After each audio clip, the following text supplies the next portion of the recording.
Hi everybody, today I'm going to read the new book called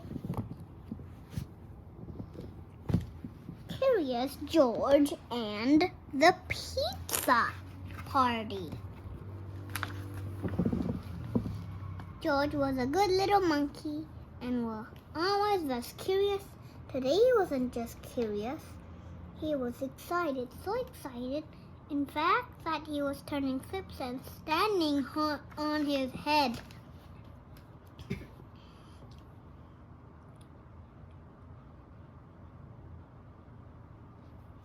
A little girl in George's building had invited him to her pizza party. George had never been to a pizza party before, but he loved parties and he loved pizza, so he knew it had to be good. "George, it's time for your pizza party," said the man with the yellow hat.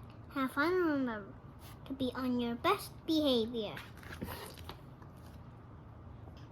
George got to the party in perfect time. "Hi, George," called the little girl. But oh, what was all this? The children were wearing puffy white chef's hat and checkered aprons. George got a hat and an apron too. The best was yet to come. They weren't just going to eat pizza, they were going to make it too. Everyone would get a piece of pizza dough to roll and make a special pizza, explained the girl's mother. There were many little lumps of dough. "But first, let's play some games," she said. Everyone went into the living room to play pin the pepperoni on the pizza.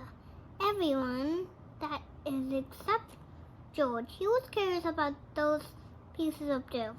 George thought if lots of little pieces of dough were good, maybe one huge one would be even better. He gathered the lumps of dough together and squished and squashed them until they became the very biggest piece of dough he had ever seen. What fun! Maybe rolling it out would be even more fun.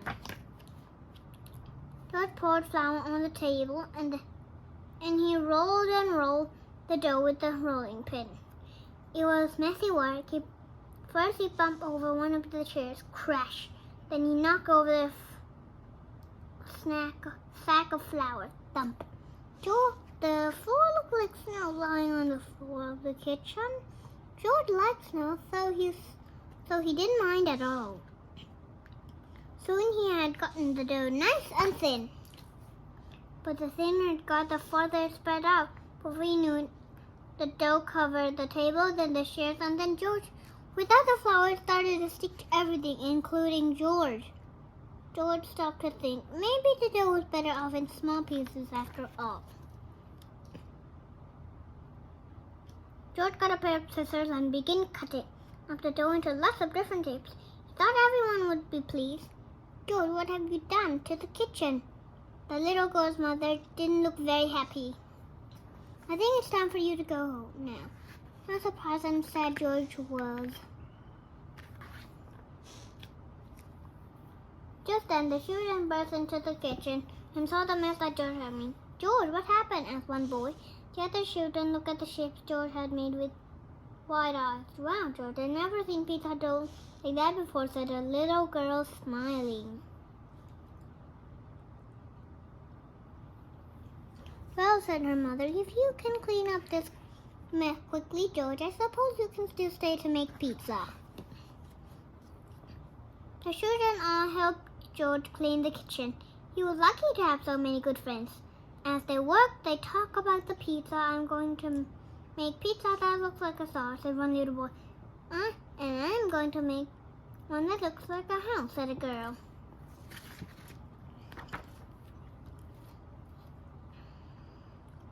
Once the kitchen was clean, the real fun began.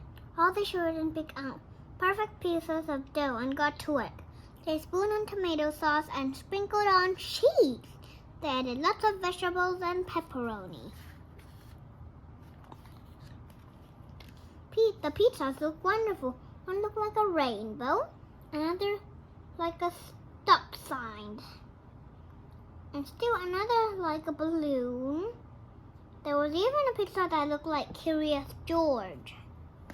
Well, George, said the little girl's mother, the pizza tastes great, and thanks to you, they look wonderful too. Everyone agreed. It was the best pizza anyone had ever seen or tasted. For the second time that day, George was so happy that he turned 6 and stood on his head. Of course, it was a little harder to turn 6 with so much pizza in his belly, but George didn't mind. He had been a wonderful pizza party.